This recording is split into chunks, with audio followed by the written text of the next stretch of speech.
The massive crystal ship moved through space like a living jewel.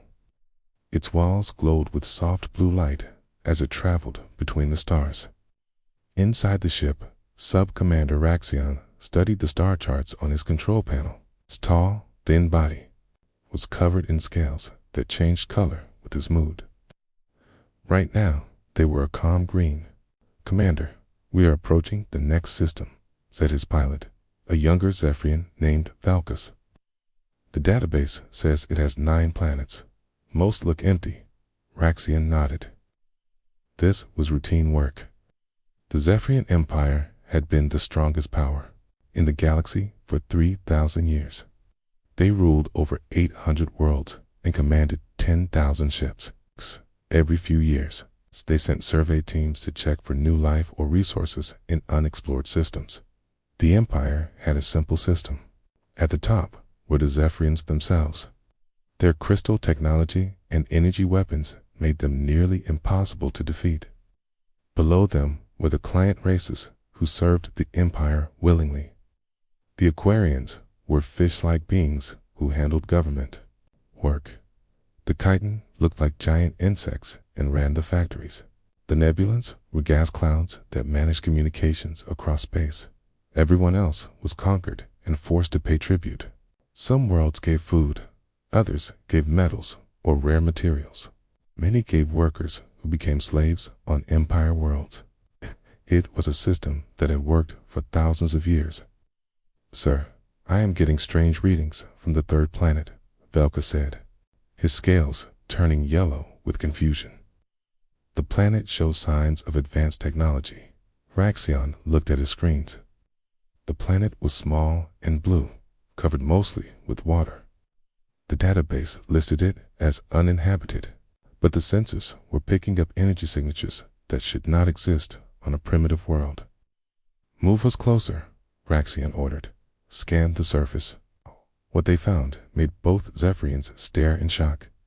The planet was covered with cities.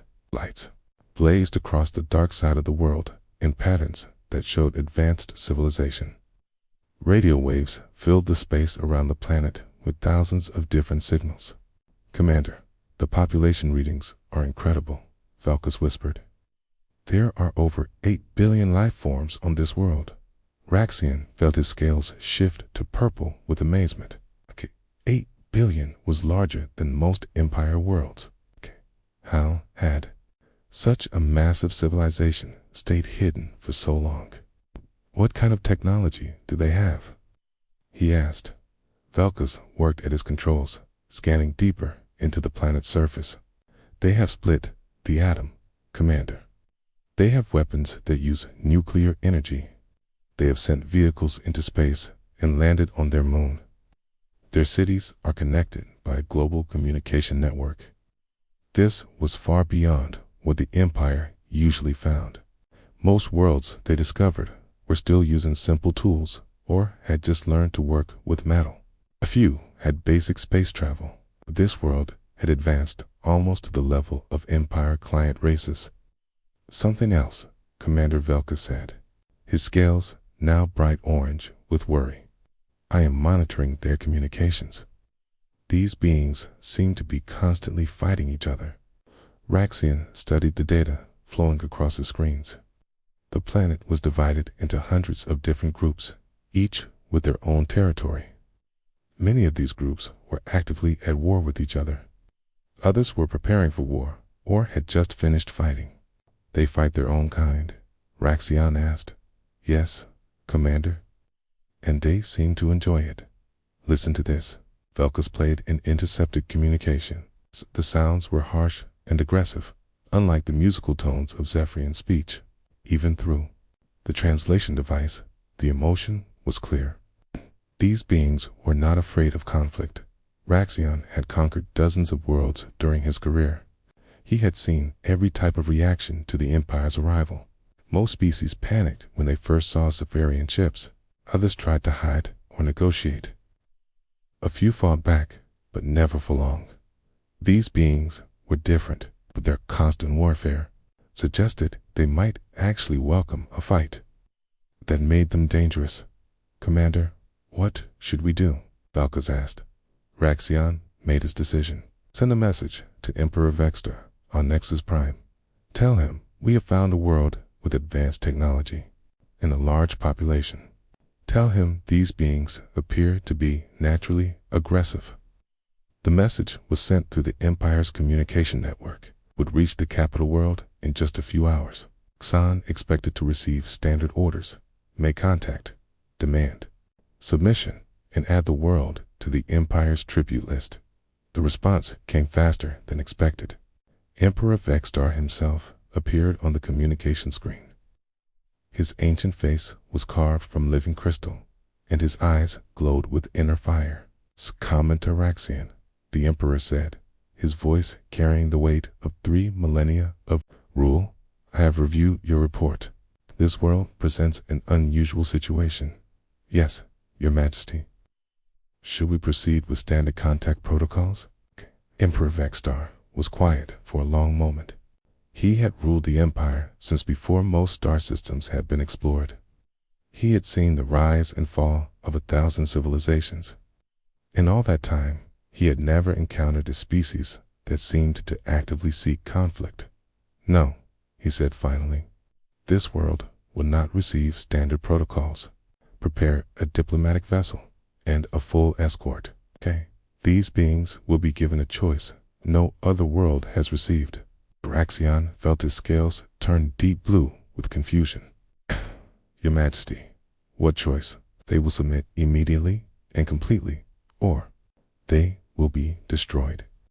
There will be no negotiation, no gradual integration, no time to adapt.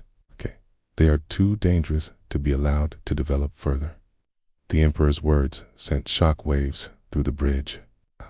In 3,000 years of expansion, the Empire had never simply destroyed an advanced civilization. Primitive worlds that refused to submit were often wiped out, but never a world with billions of inhabitants and advanced technology. Send a diplomatic vessel to their world, Emperor Vextar continued. Give them 72 hours to decide. If they refuse to submit, I will personally lead the fleet that reduces their world to molten rock. The communication ended, leaving Raxion and Valkos staring at empty screens. Neither had ever seen the Emperor so concerned about a single world. Commander, Valkos said quietly, what makes these beings so dangerous? Raxion looked at the small blue world spinning peacefully in space. From a distance, it looked harmless, but the data told a different story. 8 billion aggressive beings with advanced technology and no fear of conflict. They are not like other species we have encountered, he said. Most beings want to live in peace. These beings seem to thrive on conflict. That makes them unpredictable. The diplomatic vessel was prepared. Raxion wondered what these strange beings would choose. Would they accept the Empire's dominance like every other species? Or would they choose to fight against impossible odds? Soon, the galaxy would learn what happened when an unstoppable force met an immovable object. The Therian Empire had never faced a species that refused to be conquered. Fiends on the blue world had never faced enemies from beyond their own planet. The stage was set for a conflict that would change the galaxy forever. The massive Saphirian diplomatic vessel broke through Earth's atmosphere like a falling star. Its crystalline hull caught the sunlight and scattered it in rainbow patterns across the sky. People in every major city stopped what they were doing to stare upward at the impossible sight. The ship was enormous. It stretched nearly 2 kilometers from end to end, dwarfing the largest human buildings. Its surface was smooth as glass, but stronger than any metal Earth had ever produced. Blue light pulsed along its edges in patterns that hurt human eyes to look at directly in the United Nations building in New York. Emergency meetings had been running for 3 days straight. Ever since the alien ship had appeared at the edge of the solar system, Earth's governments had been preparing for this moment. They knew the ship was coming to Earth. They just did not know why. Admiral Hansa Kim stood at the head of the main conference room. He was a tall man with gray hair and calm eyes. 3 months ago, he had been commanding Earth's space defense programs. Now, he was the director of interstellar defense, a job that had not existed until aliens appeared in their solar system. "Ship is taking position over our building," reported Dr. Jiwoo Park. She was Earth's leading expert on alien life, though until this week, her work had been mostly theoretical. "All our sensors show the same thing. They want to talk." Captain Taemin Lee checked his tablet for the latest military reports. "Our forces are ready, Admiral. We have defensive positions around all major cities. If this goes badly, we can protect the civilian population." Admiral Kim nodded. He had served in 3 different wars during his career. He knew the look of soldiers preparing for battle. But this was different. This was not a fight between human nations. This was humanity's first meeting with beings from another world. The alien ship settled into position directly above the UN building. Its shadow covered several city blocks. Then something incredible happened. The ship's hull became transparent. People on the ground could see inside the massive vessel. They could see corridors filled with blue light and tall figures moving through them. A voice spoke from every radio, television, and phone on Earth at the same time. The voice was musical, but cold, like wind chimes made of ice. "Okay, people of the 3rd planet," the voice said in perfect English, though it also spoke in every other human language simultaneously. "We are the Zephyrian Empire. We have come to offer you a choice." Admiral Kim felt his heart begin to beat faster. This was it. Humanity's first contact with alien intelligence. Everything they said in the next few minutes might determine the future of their species. "We are prepared to meet with you," he said into his microphone, knowing the aliens could hear him. "I'm Admiral Hansel Kim, representing the people of Earth." The alien ship's hull shimmered, and a beam of light shot down from its center. The light formed a column that reached from the ship to the ground. 3 figures descended through the light, as if walking down invisible stairs. The lead figure was tall and thin, nearly 3 meters in height. Its body was covered in scales that shifted color like oil on water. Its face was angular and sharp, with large eyes that glowed with their own light. When it spoke, its voice was the same musical tone they had heard from the ship. "I am Ambassador Krionhaus of the Zephyrian Empire," it said. "I speak for Emperor Vexter, ruler of 800 worlds and commander of 10,000 ships." Dr. Park stepped forward. As a scientist, she was fascinated by their first glimpse of alien life. "Welcome to Earth, Ambassador. We are honored by your visit." The alien scales shifted to a dark red color. "This is not a visit of honor, human. This is a final warning." The temperature in the room seemed to drop. Admiral Kim felt every person around him tense up. This was not going the way they had hoped. "Emperor Vextar has reviewed your world," Ambassador Krionhaus continued. "You have developed beyond what should be possible for an unguided species. Your population is vast. Your technology is advanced. Most concerning, you appear to be a naturally aggressive species." Captain Lee spoke up. "We are not naturally aggressive. We are simply prepared to defend ourselves." The alien scales turned a deeper red. "You have divided your world into hundreds of competing groups. You wage constant war against your own kind. You have built weapons capable of destroying your entire planet. This is not normal behavior." Dr. Park tried to explain. "Our diversity is our strength. Competition drives innovation. Conflict teaches us to solve problems. So conflict teaches you to destroy," the alien replied. "The Empire has observed your species for the past week. We have intercepted your communications. You celebrate violence. You create entertainment based on warfare. You teach your children to fight before they can properly walk. Admiral Kim realized the aliens had been watching them carefully. They had seen humanity's wars, their weapons, their competitive nature. Two beings who had conquered the galaxy through superior technology. Human behavior must seem chaotic and dangerous. What choice are you offering us? Hayes gestured, and a holographic display appeared in the air between them. It showed Earth from space, peaceful and blue. Then it showed the same planet, but glowing red with the heat of molten rock. Submit to the Empire completely and immediately, the alien said. Half your population will be relocated to work on Empire worlds. The other half will remain here under our direct control. Your weapons will be destroyed. Your governments will be dissolved.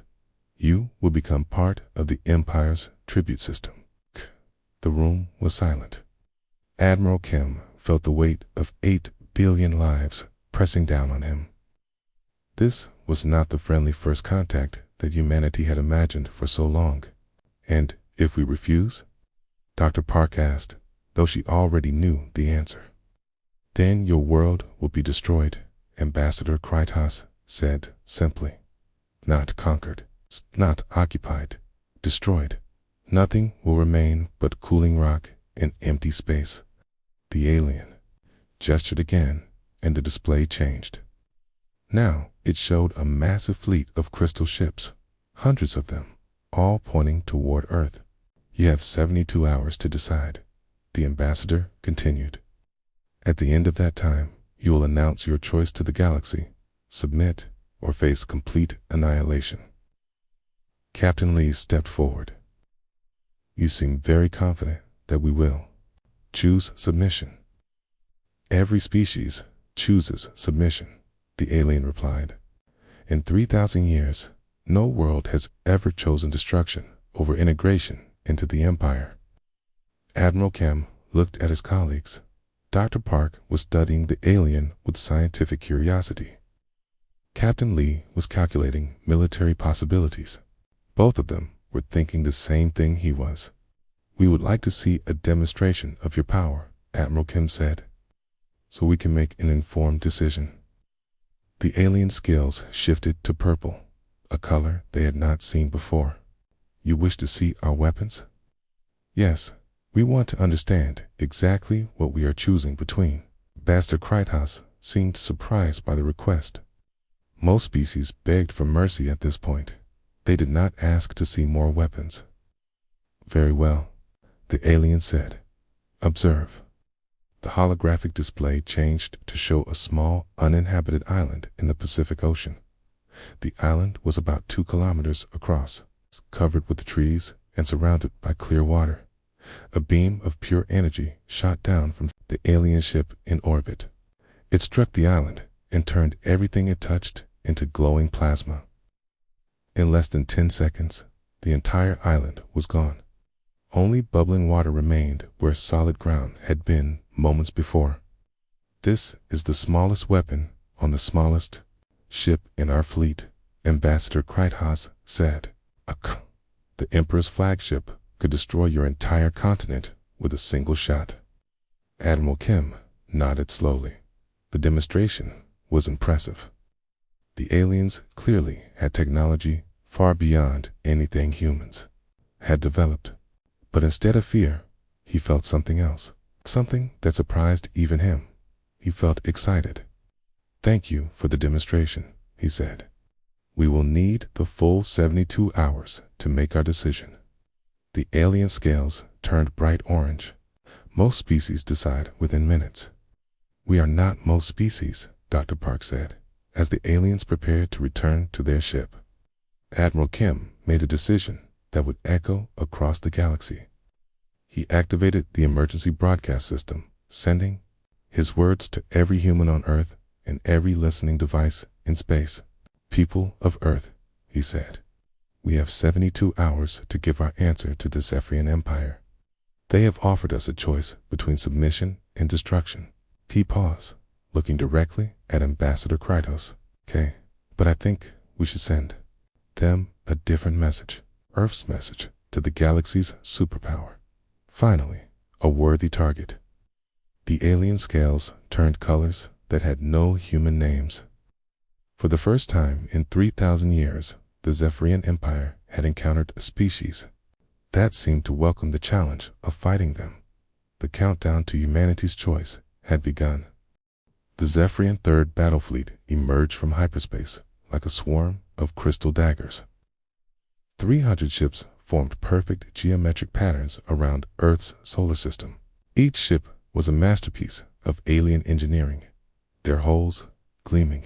With stored energy weapons, Admiral Zorkov stood on the bridge of his flagship, the Eternal Dominion. His scales were the deep gold of a veteran warrior earned through 47 planetary conquests. In 800 years of military service, he had never seen a world refuse the Empire's offer of submission. "Admiral, the human world is not responding to our surrender demands," reported his communications officer, Commander Thailand. "They seem to be ... preparing for battle." Zorkov studied the tactical displays. What he saw made him pause. The third planet should have been helpless, its population cowering in their cities. Instead, the sensors showed massive activity across the entire solar system. "What are they doing?" he asked. "Sir, they appear to be fortifying their moon," Thailand said, his scales shifting to confused blue. "They are also moving ships to defensive positions around their planet." Zorkov looked closer at the data. The humans had taken their moon, lifeless rock, and turned it into something else.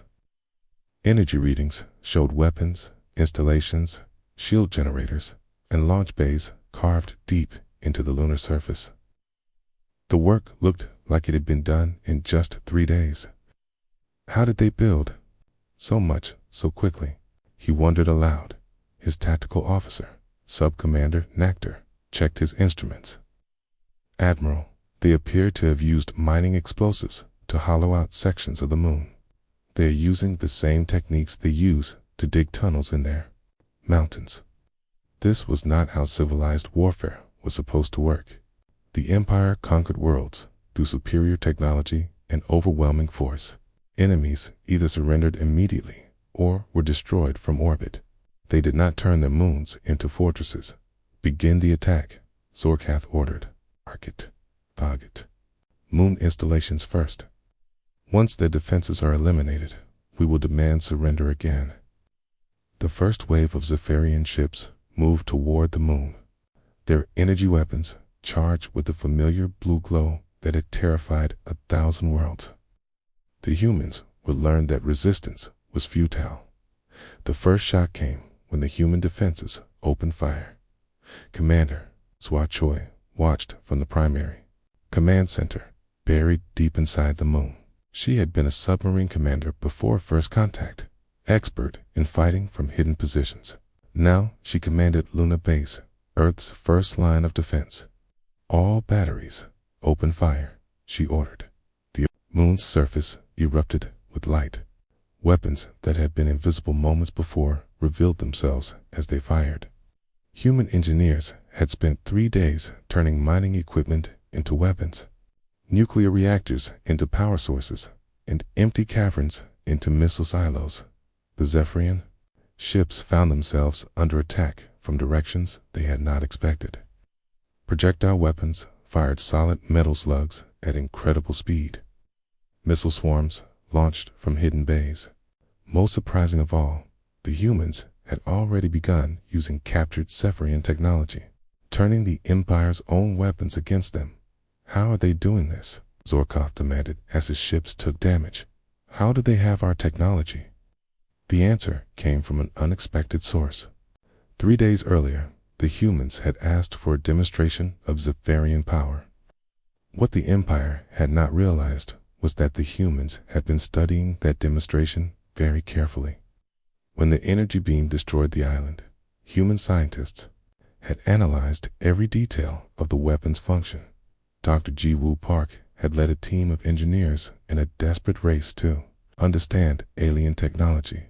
They could not build exact copies, but they could build weapons that used similar principles. Human manufacturing, designed for wartime production, had worked around the clock to create new weapons. The first engagement lasted 6 hours. When it ended, the humans had lost 12 defensive positions. The Zephyrians had lost 8 ships. For an empire accustomed to conquering worlds in minutes, this was a shocking result. Admiral Commander Thylon reported, "The humans are requesting communication."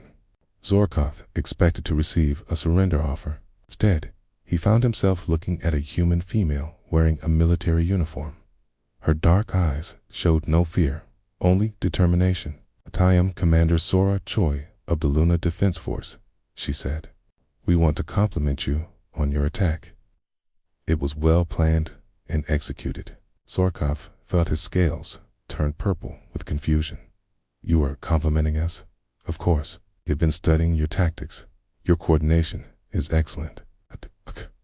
Weapon systems are impressive. We look forward to the next engagement." The next engagement. Zorkoth could barely believe what he was hearing. "Do you not understand? We can destroy your entire moon." Commander Choi smiled. "You can try, but it will cost you, we estimate. You will lose about 30 ships taking our moon. Then you'll have to attack our planet, where we have much stronger defenses." The communication ended, leaving Zorkoth staring at empty screens. In 47 conquests, he had never encountered a species that seemed to be enjoying the fight. The siege of Earth began in earnest. The Zephyrian fleet spread throughout the solar system, expecting to find scattered human settlements that would surrender quickly. Instead, they found a network of fortified positions that seemed to have been planned for years. The asteroid belt had been turned into a maze of hidden weapons platforms. The outer planets concealed human bases that launched surprise attacks on Zephyrian supply ships. Even the gas giants had been weaponized, with human installations hidden in their storms. On Earth itself, the population had not panicked. Instead, they had organized. Every city became a fortress. Every citizen became a soldier. Farmer Jehu Guan fought alongside his family, using hunting rifles and farming equipment against alien invaders. Teacher Menesio Yan coordinated resistance. From her school, which had been converted into a command center, the humans fought with a ferocity that shocked the galaxy. But more disturbing to the Zephyrians, they seemed to be having fun. Intercepted communications showed humans making jokes about the situation, singing songs about the war, and celebrating each successful defense. They are treating this like a game, Zorkoth reported to Emperor Vexter. "They act as if warfare is entertainment." "Perhaps it is. To them," the Emperor replied. "Continue the siege. They will surrender when they realize they cannot win." But as weeks turned to months, the humans showed no signs of surrender. Instead, they seemed to be getting stronger.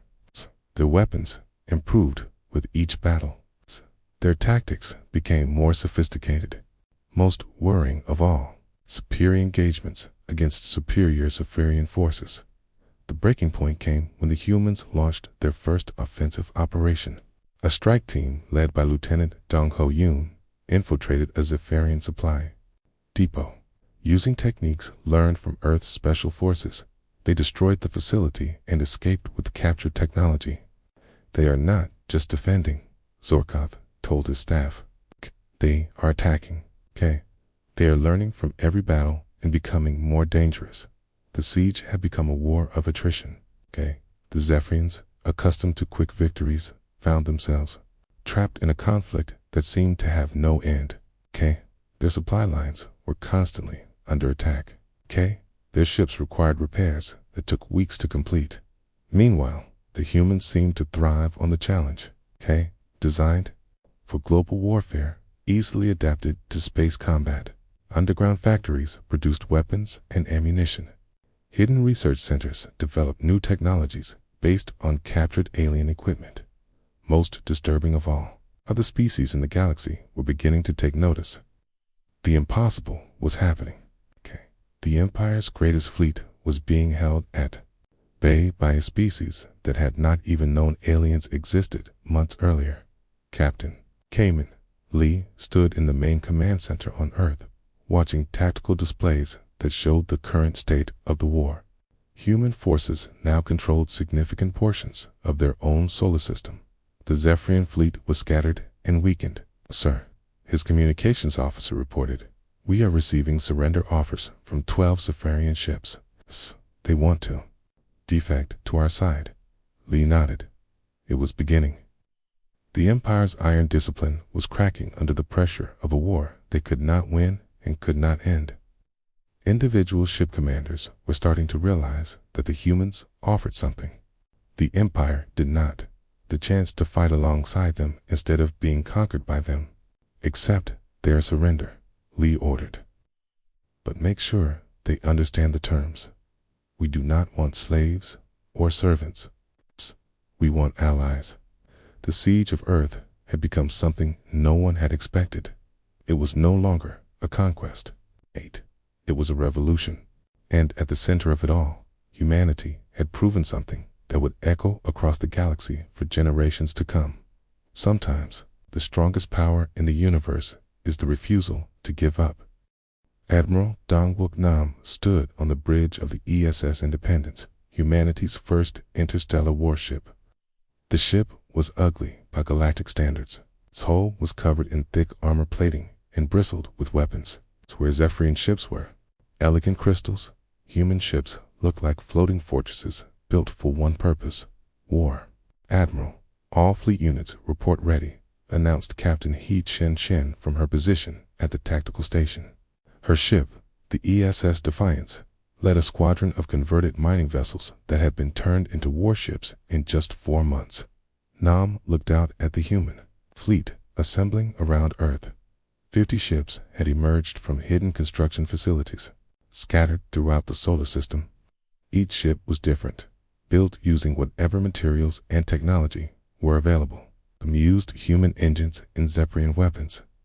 Others combined alien shields with human armor. All of them had been designed with one goal: to take the fight to the enemy. "Begin Phase 1, Nam ordered. The human fleet split into 3 groups. The first group, led by Captain Shin, would strike at Zephyrian supply lines. The second group would attack outlying Empire installations. The third group, commanded by Nam himself, had the most dangerous mission. They would penetrate deep into Zephyrian space and strike at the heart of the Empire. Lieutenant Commander Boyan Kong checked her boarding equipment one final time. She had been a Marine before the war, trained in close combat and ship assault. Now, she led the first human boarding party equipped with weapons designed specifically for fighting inside enemy vessels.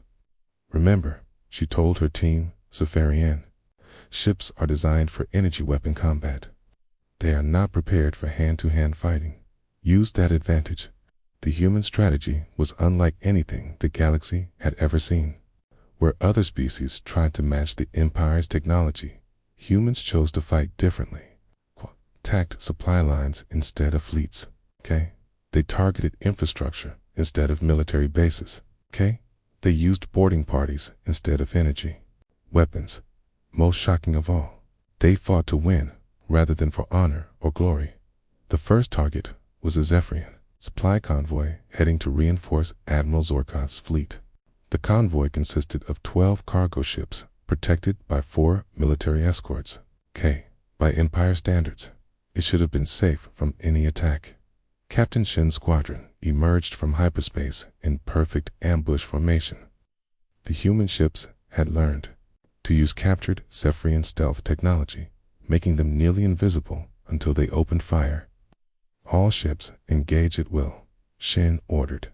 The battle was over in minutes. Human ships swarmed the convoy like wolves attacking a herd. They used ramming attacks, boarding parties, and weapons that the Zephyrians had never encountered before.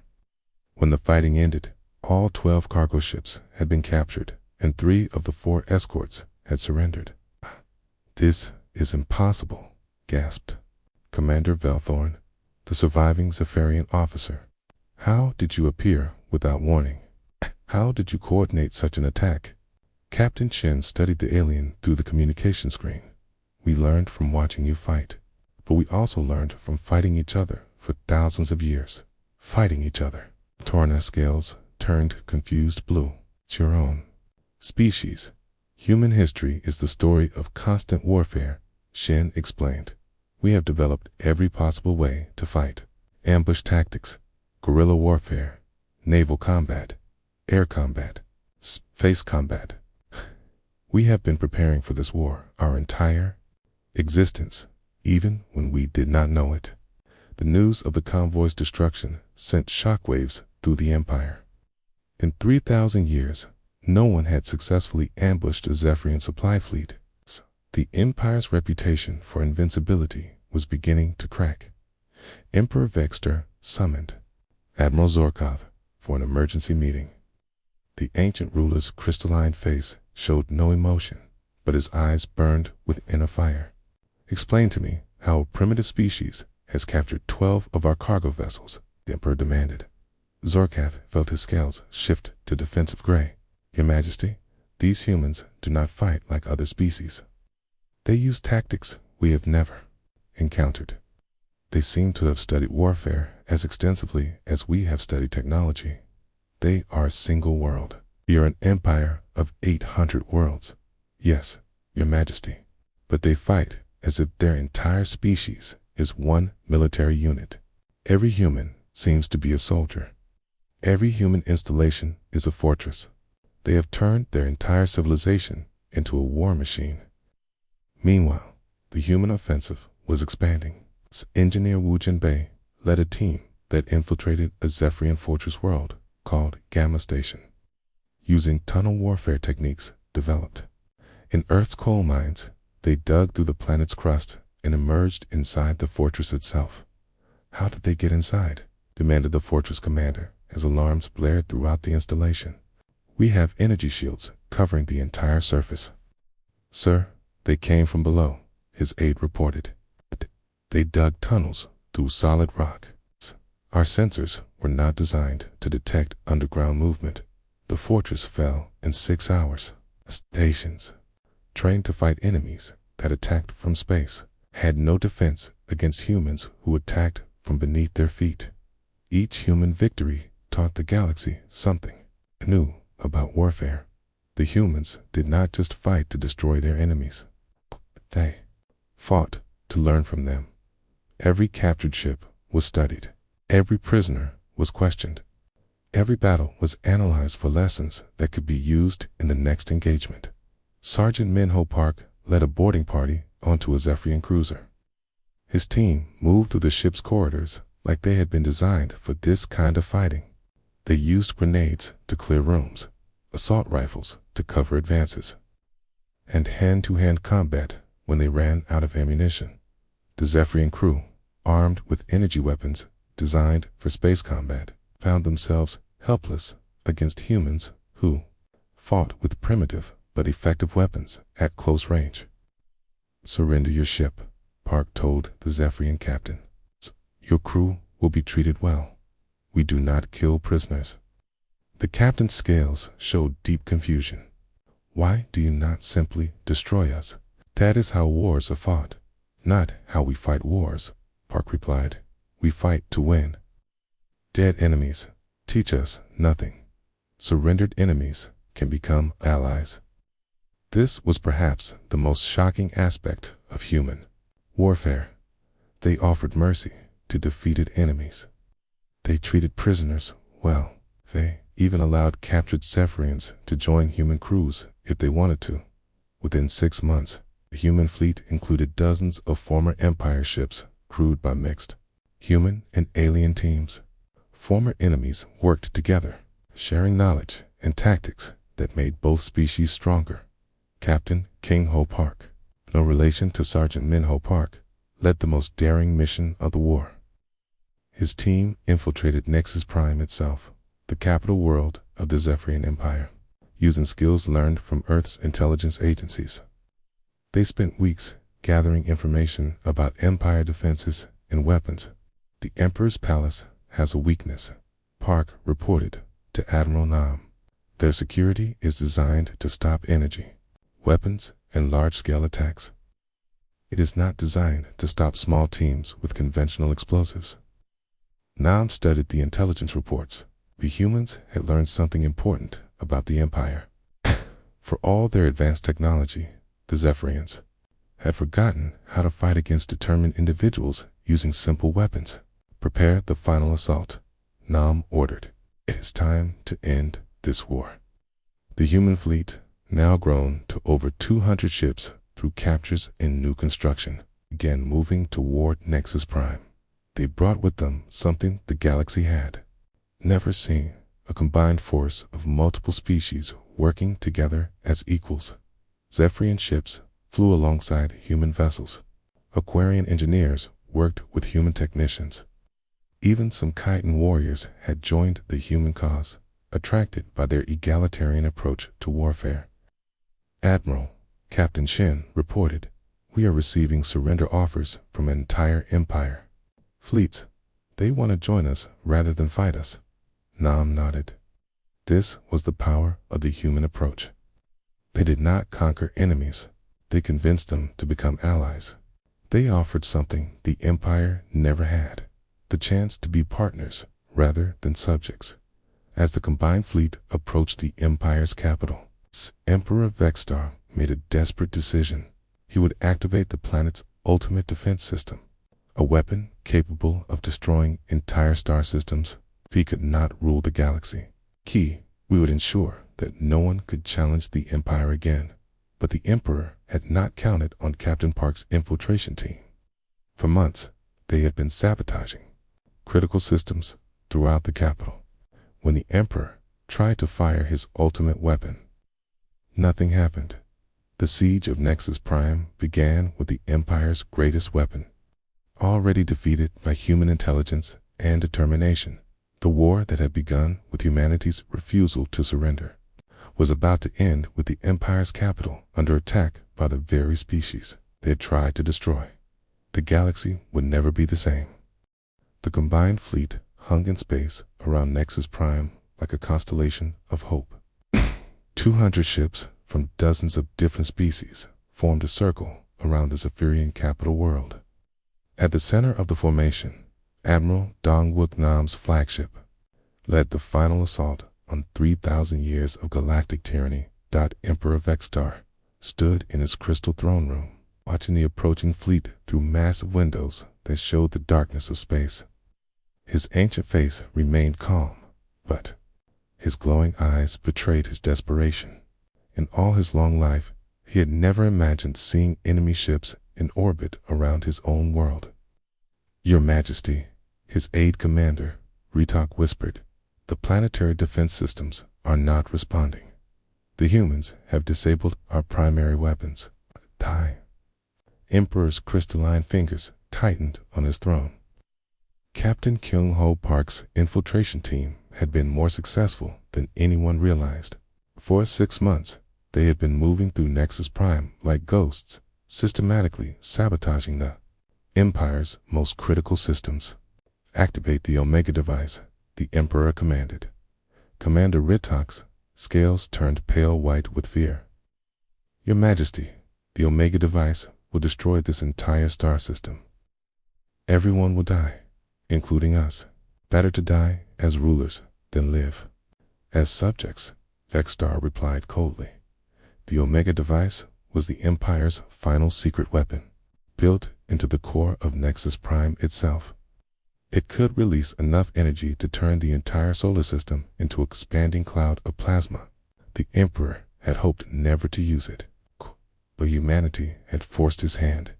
Deep beneath the planet's surface, the massive weapon began to charge. Energy readings spiked as the device prepared to unleash destruction on a scale never before seen in the galaxy. In 30 minutes, everything within 10 billion kilometers would cease to exist. But Captain Park's team had been thorough in their sabotage work.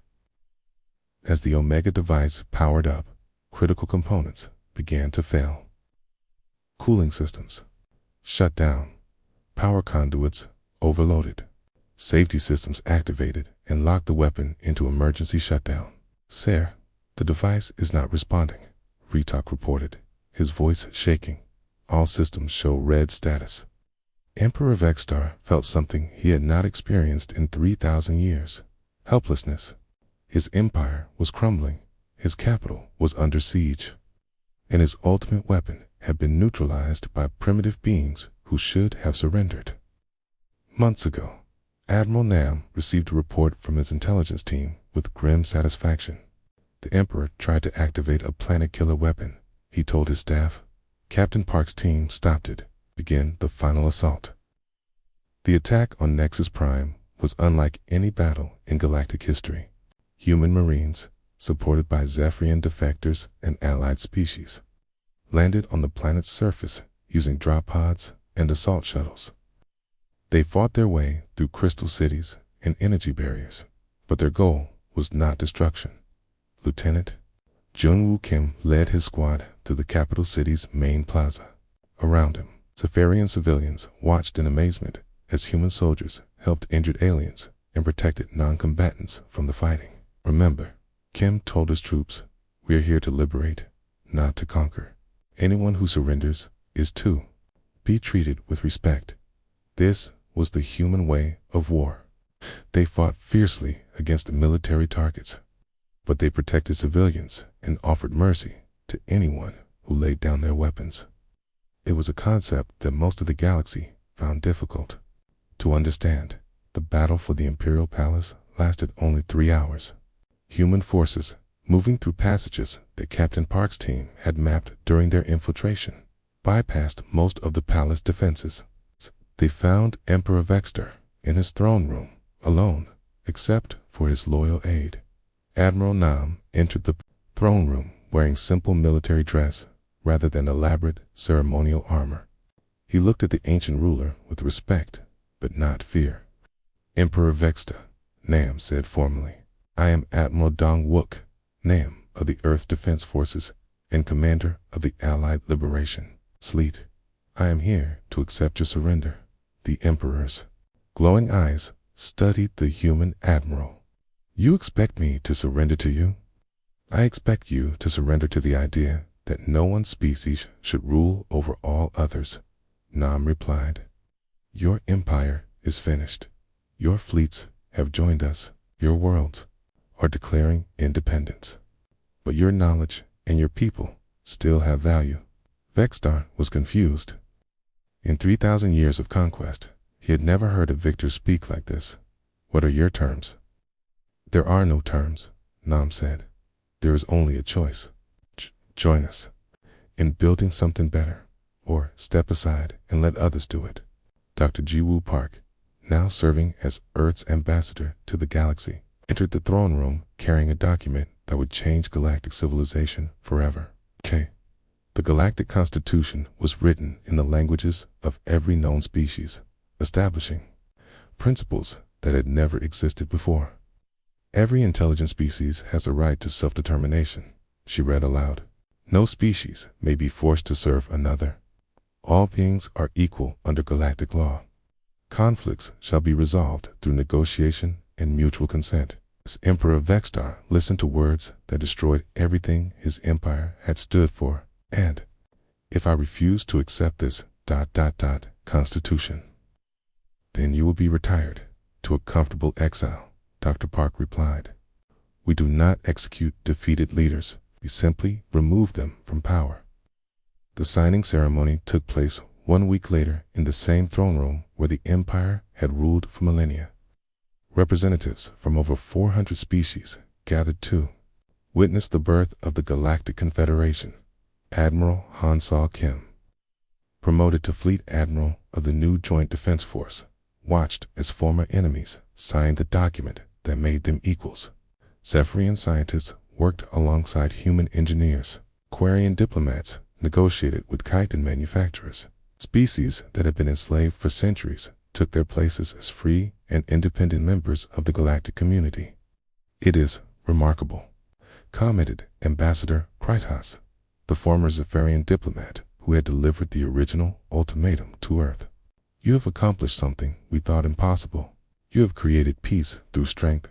Dr. Park smiled. "We created peace through something more powerful than strength.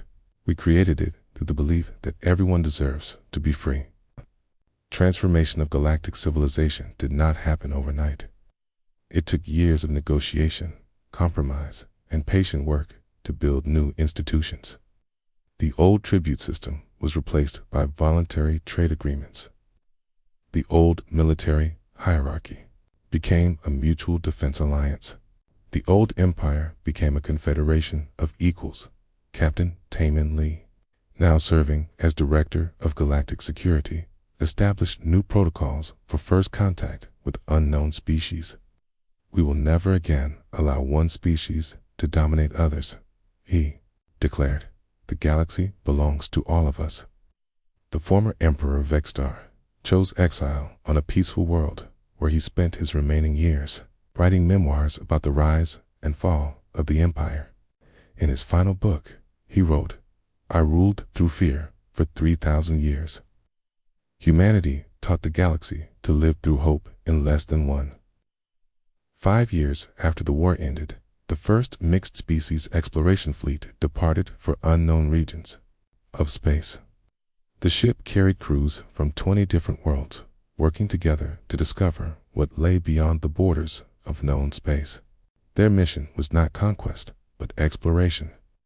Not domination, but discovery. Admiral Nam stood on the observation deck of his flagship, watching the exploration fleet disappear into hyperspace. Beside him, former enemies who had become friends shared the moment of pride and anticipation. "What do you think we will find out there?" asked Captain Shin, pointing toward the unexplored regions of the galaxy. "New friends," Nam replied. "New challenges. New opportunities to prove that different species can work together instead of fighting each other." The human motto that had shocked the galaxy during first contact had evolved into something even more powerful, where once they had proclaimed finally a worthy target. Okay, now they declared something that gave hope to every intelligent being in the galaxy.